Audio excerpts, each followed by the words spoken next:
Hi friends, welcome to Prerana and Sadhana class. ఈరోజు మనం ఒక చిన్న మోటివేషన్తో ముందుకు వెళ్దాం.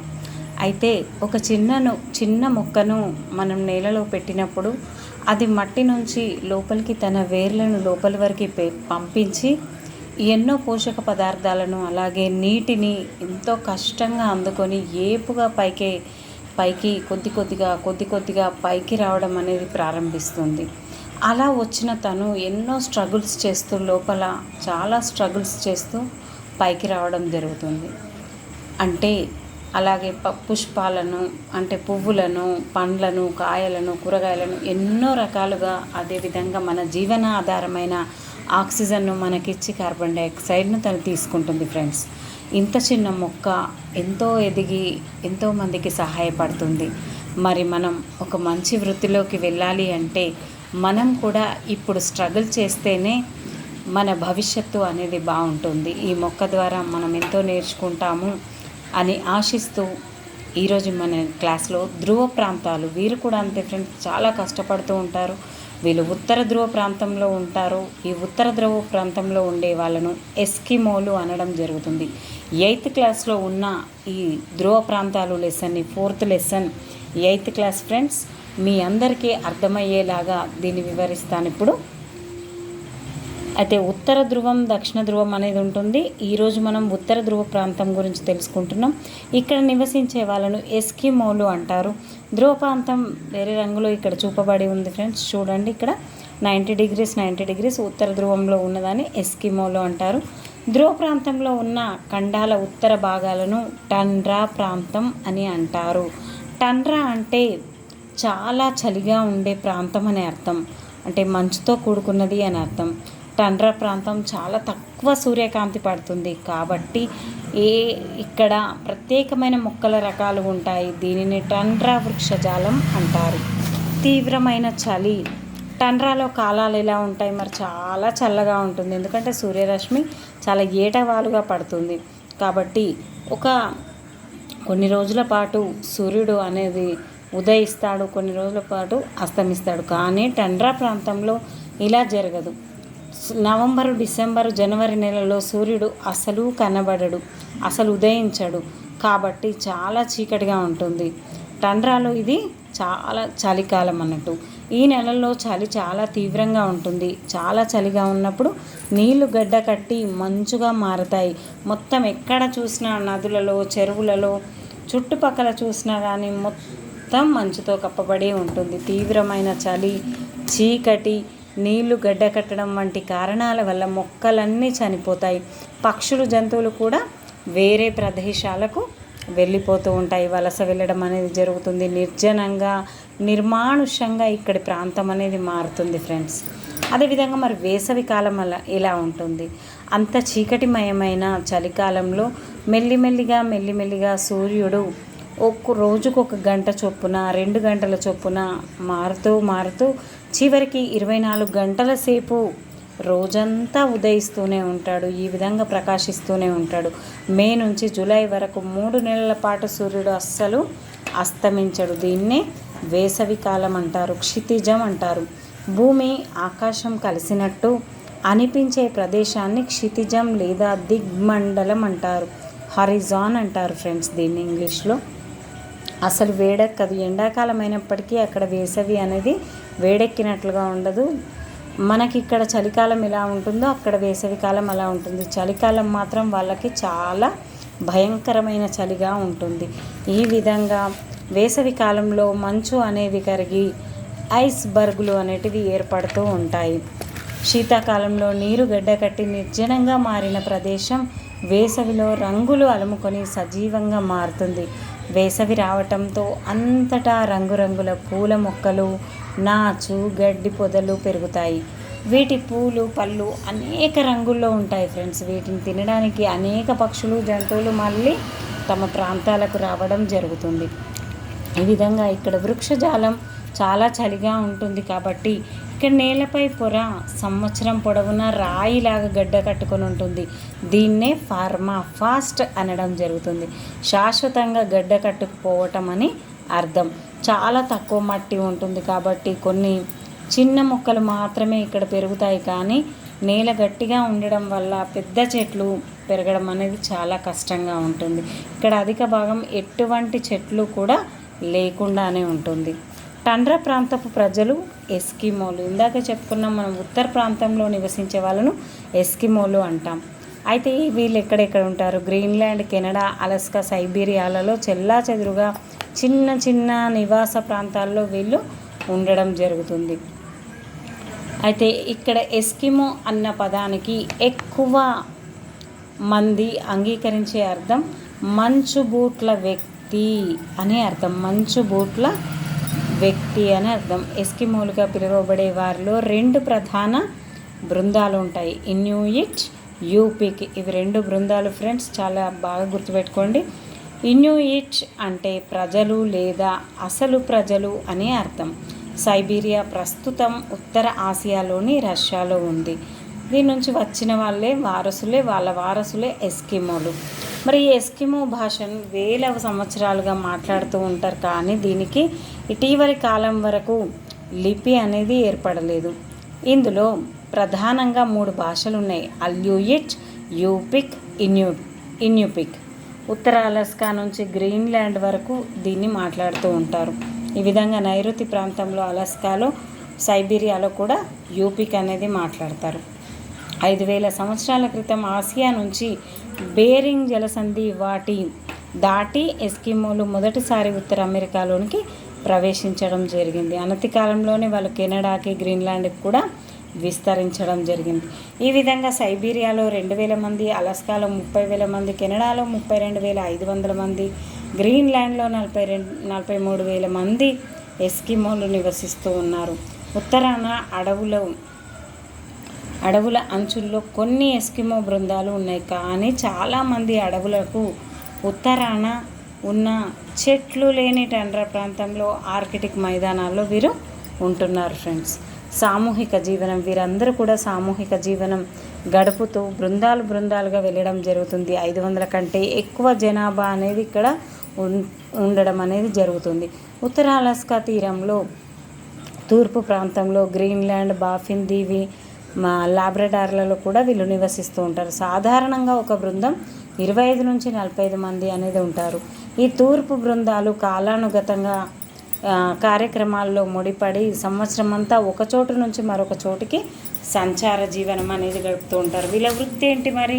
వీళ్ళకు సముద్ర సీల్ చేపలు పట్టడము, అలాగే జంతువులను వేటాడడం అనేది వీరి యొక్క ప్రధాన వృత్తి. వీరు దుప్పి లాంటి కరిబో అనే జంతువులను వేటాడుతూ పళ్ళు సేకరిస్తూ గడుపుతూ ఉంటారు. 1100 మీటర్ల వరకు వారు తమ సంచార జీవనంలో 1100 కిలోమీటర్ల వరకు తిరుగుతారు. కుక్కల్లాగే బండ్లను ఇక్కడ స్లెడ్జులు అంటారు. వీటిని రవాణాకు ఉపయోగిస్తారు. వీటిలో ఉమియాక్స్ అనే పడవలను కూడా వీరు ఉపయోగిస్తూ ఉంటారు. అనుకూలంగా లేని ఇటువంటి వాతావరణంలో మనుగడ సాధించడానికి ఎస్కిమోలు బృందాలుగా కలిసి పనిచేస్తూ ఉంటారు. శీతాకాలంలో గడ్డ కట్టిన సముద్రాల్లో సీల్ జంతువులు ఊపిరి తీసుకునే రంధ్రాల వద్ద వాటిని వేటాడటానికి 10 నుంచి 12 మంది వేటగాళ్ళు కలిసి పనిచేయడం అనేది అవసరం పడుతుంది. కరిబో వంటి జంతువులను, తిమింగలం వంటి సముద్రపు పెద్ద క్షీరదాలను వేటాడడానికి 100 మంది లేదా అంతకంటే ఎక్కువ మంది పెద్ద బృందాలుగా ఏర్పడడం జరుగుతుంది. వలలతో చేపలు పట్టడం, పళ్ళు సేకరించడం, ఎలుగుబంటి జాడ కనుక్కోవడం, ఇదంతా కూడా వీరి యొక్క ప్రధాన వృత్తి. వేట, చేపలు పట్టడం. కరిబో అనే జంతువులను వీరు వేటాడుతూ ఉంటారు. ఎస్కిమో బృందాలు వేటాడుతూ ఉంటారు. వేసవి కాలంలోను, వసంతకాలం ఆరంభంలోను కరిబోలను వేటాడతారు. వీళ్ళు బాణాలు, వీటిని హర్పూన్లతో దాడి చేస్తారు. అదేవిధంగా కొన్ని బృందాలుగా ఏర్పడి చేపలు పట్టడంతో పాటు వేట కూడా వీరి యొక్క ప్రధాన వృత్తి. అంతేకాకుండా కయాక్లు అనేటివి నీటి మీద తేలే మంచుగడ్డల మీద నుంచి లేదా కయాక్ అనే చట్రం మీద జంతువుల చర్మంతో చేసిన ఒక పడవ లాంటి వాటిని ఉపయోగిస్తారు. హర్పూన్లు అనే పరికరాలను కూడా వీరు ఉపయోగిస్తూ ఉంటారు. మరి వీరి యొక్క ఆహారం ఏంటి? మరి వీరు చేపలు, కొవ్వు పదార్థం వంటివి చేపలను వేటాడుతూ ఉంటారు. మాంసం, జంతువులను వేటాడతారు కాబట్టి మాంసం అనేది లభిస్తుంది. అదేవిధంగా కొంతవరకు కూరగాయలు చాలా అరుదుగా ఉంటాయి ఇక్కడ. వాళ్ళు ఆహారాన్ని ఏమాత్రం కూడా వృధా చేయడం అనేది జరగదు. ఎక్కువగా మిగిలిపోయిన ఆహారాన్ని మళ్ళీ తవ్వి తీసి లోపల పెట్టడం అనేది జరుగుతుంది. తవ్వి వేసవిలో పట్టుకున్న చేపలు జంతువులను పాతి పెట్టడం ద్వారా నిల్వ ఉంచడం అనేది జరుగుతుంది ఫ్రెండ్స్. ఎస్కిమోలు నివసించే ప్రాంతంలో మాంసం వండడానికి లేదా కాల్చడానికి కట్టె పుల్లలు కూడా చాలా అరుదుగా లభిస్తూ ఉంటాయి. ఎందుకంటే చెట్లు అనేటివి లేవు కాబట్టి, ఇక్కడ చాలా చల్లగా ఉంటుంది కాబట్టి వీళ్ళకి కట్టె పుల్లలు అనేటివి కూడా దొరకడం చాలా కష్టంగా ఉంటుంది. ఆవాసం, మరి వీరు నివసించే ఆవాసాలను ఇగ్లు అంటాం. మనము చిన్నప్పటి నుంచి ఇగ్లు అంటే కూడా మంచుతో చేసిన గుండ్రటి ఇల్లు మాత్రమే అనుకున్నాం. కానీ ఏ రకమైన ఇంటినైనా కానీ ఇగ్లు అనడం జరుగుతుంది. వేసవిలో చాలామంది ఎస్కిమోలు జంతు చర్మాలతో చేసిన గుడారాల్లో నివసిస్తారు. చెక్క చట్రాల మీద బరువుగా ఉండే వాల్రస్ చర్మాన్ని కప్పడం ద్వారా పశ్చిమ అలాస్కాలో శీతాకాలానికి పెద్ద పెద్ద గుడారాలను వీళ్ళు తయారు చేస్తూ ఉంటారు. వీళ్ళంతా కూడా ఒక చిన్న గొయ్యి తవ్వి దానిపైన గుండ్రని కప్పు వేసి గడ్డ కట్టిన మట్టితో కప్పుతారు. గ్రీన్లాండ్లో రాతి పలకలతో ఇల్లు కడతారు. ఈ విధంగా వీళ్ళు ఇండ్లు అనేటివి నిర్మించుకోవడం జరుగుతుంది. ఇది వేసవి కాలంలో వీటిని పెద్ద పెద్ద ఇండ్లుగా మార్చుకోవడం, అలాగే చలికాలంలో చాలా పెద్ద ఇండ్లను కట్టుకోవడము, అవన్నీ కూడా మంచుతో తయారు చేసుకోవడం అనేది జరుగుతుంది ఫ్రెండ్స్. అలాగే మరి వీళ్ళ బట్టలు ఎలా ఉన్నాయి, వీళ్ళ కళలు ఏంటి అనేది చూస్తే ముక్లుక్, ఎస్కిమోలు ముక్లుక్లు అనే బూట్లు వేసుకుంటారు, అలాగే ప్యాంట్లు వేసుకుంటారు. తలను కప్పే టోపీ ఉండే కోట్లు వీటిని పరకాలు అంటారు. పరకాలు అంటే మనం పట్కా అంటాం కదా, మనం కట్టుకోవడానికి దాన్ని పరకాలు అంటారు. వీటన్నింటినీ జంతు చర్మాలతో వీళ్ళు చేయడం జరుగుతుంది. ఆడవాళ్ళు మగవాళ్ళు వేసుకునే బట్టల్లో కొంచెం మాత్రమే తేడా అనేది ఉంటుంది. వెనకాల పెద్ద పెద్ద జేబుల్లాగా ఉంటాయి. వీళ్ళు వేటాడిన వాటిని కొన్నింటిని దాంట్లో పెట్టుకోవడం జరుగుతుంది. ఈ విధంగా అంతేకాకుండా ఎముక, దంతం, కొయ్య, సోప్ స్టోన్ అనే మెత్తటి రాయితో జంతువులను మనుషుల కూడా తయారు చేస్తారు. మనుషుల చిన్న చిన్న బొమ్మలే కాకుండా ఆయుధాలు, పరికరాలు కూడా ఈ సోప్ స్టోన్ అనే దాంతో మెత్తటి రాయితో తయారు చేయడం జరుగుతుంది. మతపరమైన నమ్మకాలు ఏంటి మరి వీళ్ళకి? జీవితం, ఆరోగ్యం, రోగాలు, ఆకలి, మరణాల పట్ల ఎస్కిమోల మతం ప్రత్యేక ఆసక్తి చూపుతుంది. జీవితం, ఆరోగ్యం, రోగాలు, ఆకలి, అంతటి ఆ కాలంలోనే ఎస్కిమోలు ఈ విధంగా పాటిస్తున్నారు. మరి వీళ్ళు పూజించే జీవనం, ఆరోగ్యం, ఆహార దేవత అయిన సెగ్నా వంటి దేవతలను వీళ్ళు పూజిస్తూ ఉంటారు. వీళ్ళు ప్రతి వ్యక్తి, కుటుంబం లేదా బృందానికి ఒక నిషిద్ధమైనది, దీన్నే టాబు అంటారు. దీని ప్రకారం వాళ్ళు ఫలానా ఆహారం తినకూడదు వంటి ఆచారాలు అనేటివి ఉంటాయి. ఈ ఆచారాల గురించి చెప్పే వాళ్ళను షమాన్లు అంటారు. అంటే మనం పంతుళ్ళు అన్నట్టుగా వీళ్ళు షమాన్లు అంటారు. వినోదం ఏంటి మరి? వీళ్ళు కుస్తీ, పరుగు, హర్పున్ విసరడం వంటి కొన్ని పోటీలు పెట్టుకోవడము, అదేవిధంగా కథలు చెప్పుకోవడం, పాడడము, ఇలా డప్పులు వాయించడము, ఆడటము, ఇలాంటి మతపరమైన కొన్ని కార్యక్రమాలు, ఆచారాలు పాటించడం వీరి యొక్క ప్రధాన వినోదం. బయటి ప్రపంచంలో మరి ప్రపంచంతో ఏ విధంగా సంబంధాలు అనేటివి ఉన్నాయి? మరి మొట్టమొదట చూసిన బయటి వాళ్ళు ఐస్లాండ్ నుండి వచ్చిన గ్రీన్లాండ్లో నివాసం ఏర్పరచుకున్న వైకింగులు. ఐస్లాండ్ వాసులలో ఎస్కిమోల సంబంధాలు 1200 ప్రాంతంలో మొదలయ్యి 1400 సంవత్సరాల వరకు కొనసాగుతూ ఉన్నాయి. వీరు 1576-78 కాలంలో బాఫిన్ దీవులను బ్రిటిష్ సముద్రయాత్రికుడు మార్టిన్ ప్రాఫ్ బిషర్ సందర్శించిన తర్వాత ఇతర ఐరోపా వాసులు ఎస్కిమో ప్రాంతంలో మరింత లోపలకు అన్వేషణలు చేపట్టారు. డేనిష్, నార్వేజియన్, ఇంగ్లీష్ అన్వేషకులు కూడా సముద్రాల మీద ఉత్తర ప్రాంతాల చివరకంట వెళ్ళి చైనా ప్రఖ్యాతిగాంచిన వాయవ్య మార్గాన్ని కూడా కనుక్కోవడం జరిగింది. ఇక్కడ ఒక్కసారి చూడండి, బాఫిన్ దీవులను బ్రిటిష్ సముద్రయాత్రికుడు మార్టిన్ ఫ్రాస్ బిషర్ అనే అతను కనుక్కోవడం జరిగింది. నెక్స్ట్ వీళ్ళ ప్రధాన వృత్తి ఇందాకే చూసాం, వేటాడడము, జంతు చర్మాలను ధరించడము, ఈ విధంగా చేస్తూ ఉంటారు. అంతేకాకుండా వీరికి వచ్చే రోగాలు ఏంటంటే మశూచు, క్షయ, జలుబు, కోరింత దగ్గు, న్యూమోనియా, డిఫ్తీరియా వంటి అమ్మవారు వంటి ప్రమాదకరమైనవి కూడా వీళ్ళకి రావడం జరుగుతుంది. ఇక్కడ ఎస్కిమోలు బయట వాళ్ళ మధ్య సంబంధాన్ని వృద్ధి లేదా పతనం అని అనడం జరుగుతుంది. అలలుగా బయటకు వచ్చిన వాళ్ళ వల్ల కొంతకాలం పాటు సంపద, విద్య, ఉపాధి వీళ్ళందరికీ కూడా సమకూరాయి. కానీ మెల్లిమెల్లిగా వీరు తగ్గిపోవడం అనేది జరిగింది. తిమింగాల వేట, జంతు చర్మాల ఆధునిక వ్యాపారం, రక్షణకై సైనిక శిబిరాల నిర్మాణం, ఈ విధంగా ఒక్కో సంవత్సరంలో ఒక్కొక్క రకాన్ని వీరు ఏర్పాటు చేసుకోవడం అనేది జరిగింది. ఇక్కడ ఓడలు చాలా ఎక్కువగా ఉపయోగిస్తూ ఉంటారు. ఒక్కసారి చూడండి ఫ్రెండ్స్, ఇక్కడ ఎస్కిమో అనే వాళ్ళు ఉన్నారు. ఇక్కడ షకోటాలో వాల్రస్ల వేట అనేది ఉంది. అంతేకాకుండా ఇక్కడ రష్యాలోని షిమిడేలో వంట చేస్తున్న మహిళ, అలస్కాలో క్యాంటిక్ ఇన్యూయిట్ ప్రజలు 1999లో ఏ విధంగా ఉన్నారు. అంతేకాకుండా కరిబో అనే జంతువు మన సేమ్ దీనికి కొమ్ములు మాత్రమే ఎక్కువగా ఉన్నాయి, సేమ్ మన బఫేలో లాగా బర్రెలాగా ఉంది. అంతేకాకుండా ఇక్కడ వీళ్ళ డ్రెస్ ఇందాక చెప్పుకున్నాం. ఇలాంటి వాటిని ఏమంటాం అనేది కామెంట్ రూపంలో ఇవ్వండి. ఇక్కడ హర్పూన్ అనే ఒక స్పూన్ లాంటి ఆకారంలో, కత్తి లాంటి ఆకారంలో ఉంది ఫ్రెండ్స్. అంతేకాకుండా ఈ విధంగా మొత్తం చీకటిగా ఉండడం, కొద్దిగా నెమ్మదిగా వెలుతురు అనేది రావడం అక్కడ జరిగింది. ఇప్పుడు ఒక్కసారి ఇందులో వచ్చిన హార్డ్ పదాలను నేను మీకు అందివ్వడం జరుగుతుంది. ప్రధాన బృందాలు ఇక్కడ ఏమున్నాయి మరి? ఇన్యూయిట్, యూపిక్. భాషలు 3 ఉన్నాయి. అల్యూయిట్, యూపిక్, ఇన్యూపిక్. అల్యు అంటే అల్లుడు అని గుర్తుపెట్టుకోండి. యూపిక్ అల్లుడికి యాపిల్ అని గుర్తుపెట్టుకోండి. ఇన్యూయిట్ అంటే ఇన్సూరెన్స్ అని గుర్తుపెట్టుకోండి. అల్లుడికి యాపిల్, ఇన్సూరెన్స్. ఈ విధంగా 3 భాషలు. జంతువు కరిబో ఎందుకు చెప్పానంటే ఇక్కడ యూపిక్ ఉంది, ఇక్కడ యూపిక్ ఉంది. ఇక్కడ బృందాలలో, భాషలలో యూపిక్ ఉంది. ఇక్కడ ఇన్యూయిట్ ఉంది, ఇక్కడ అల్యూయిట్ ఉంది. ఈ విధంగా డిఫరెన్స్ అనేది ఉంది ఫ్రెండ్స్. జంతువు కరిబో అనే జంతువు. బండ్లు, స్లెడ్జ్ బండ్లు కుక్కలు లాగడం జరుగుతుంది.